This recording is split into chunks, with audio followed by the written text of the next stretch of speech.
Amazon's new dramedy, My Old Ass, took me by surprise in the best way possible. What starts as a low-key coming-of-age story turns into something deep and unforgettable. If you haven't seen it, add it to your watch list. Like, now. Dude, I'm you. You're me. What's up?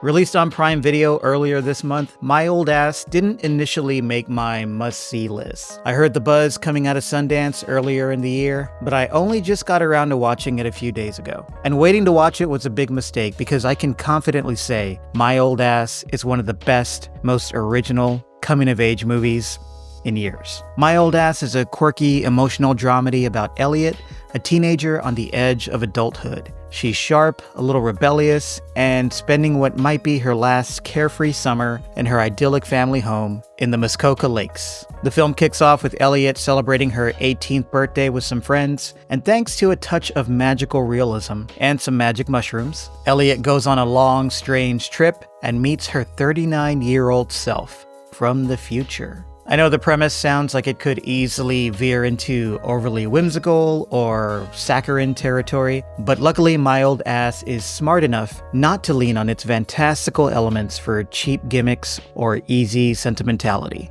Instead, it uses them to amplify the emotional weight of Elliot's story. This film is thoughtful, layered, and it feels personal and authentic. It never gets bogged down in trying to justify the fantastical premise. Instead, it focuses on the human moments. Moments of humor, frustration, and connection that make the story feel both relatable and impactful. One thing I loved most about My Old Ass was its ability to surprise me, not just with the story, but with its depth and emotionality. Watching the trailer, I thought I had a sense of where this movie would take me and how deep it could get. I was wrong. The story unfolds in some great unexpected ways, and the characters feel so alive, so full of dimension, that you quickly become invested in their lives. And unlike so many teen-centric comedies or movies that rely on cliches and archetypes, the young characters in My Old Ass feel refreshingly real, authentic. You know, I love sharp, hyper-clever teen characters like the ones in Bottoms or Heathers, but there's something uniquely engaging about watching teens on screen that actually act like teens. It's this grounded portrayal that makes the relationships in this movie, the teen ones and the adult ones, feel so real, so relatable, and their struggles so affecting. This thing would not work without a great cast, and luckily, everyone is great. Let's talk about the lead actor, Maisie Stella. She plays a young Elliot, and if she seems familiar, you might know her from the TV show Nashville. This is her first film role, and she is just simply amazing. Stella brings such a natural charisma to the character. She's vulnerable, defiant, and just feels like a real person. You truly feel every moment of her uncertainty and her resilience. Stella's work here is a star-making turn, full stop. It's not hard to imagine her becoming a major name in years to come. And then there's Aubrey Plaza as the older Elliot.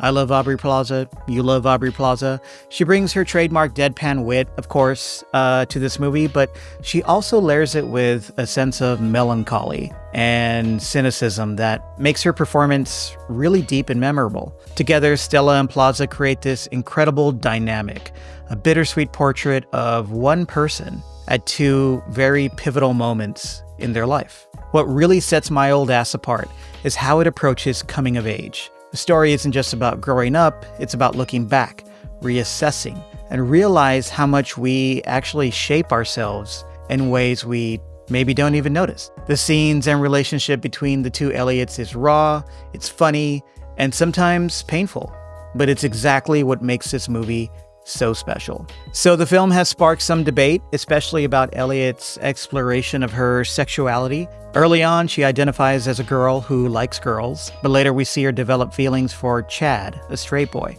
Some have criticized this as lesbian erasure in the story, and while that perspective is entirely valid, the film also leaves room for a different interpretation. To me, it seems like Elliot isn't discovering she's straight, she's discovering she's bi or pan. The movie even brings up this development in a thoughtful way, making it clear, to me anyway, that Elliot's journey is about self-discovery rather than fitting into a predefined label. It's a pretty nuanced approach, and it worked for me, but it may not resonate with everybody. Overall, My Old Ass is a rare gem. It's a comforting, familiar coming-of-age story that still feels completely fresh and exciting. Megan Park, the filmmaker behind another very great authentic teen film, The Fallout, directs here with a sharp and honest eye, capturing the messiness of adolescence and adulthood in a way that's both deeply personal and totally relatable. So if you dig on low-key, hilarious comedies that sneak up on you with some real, hard-hitting emotion, this one is for you. With standout performances, a super sharp script, and a premise that feels both innovative and soulful, My Old Ass is hands down one of my favorite movies of the year. So carve out some time for it, watch it on Prime, and let me know what you think in the comments. Is My Old Ass a modern classic? I think it is. Hey, if you enjoyed this review, hit the like button, hit the subscribe button for more reviews of the year's best films. I got a lot more stuff cooking. And don't forget to share your thoughts on My Old Ass and really anything in the comments below. You can also find me on Letterboxd and on Substack, where I write about movies pretty much every day. Links in the comments. Thanks. See you next time.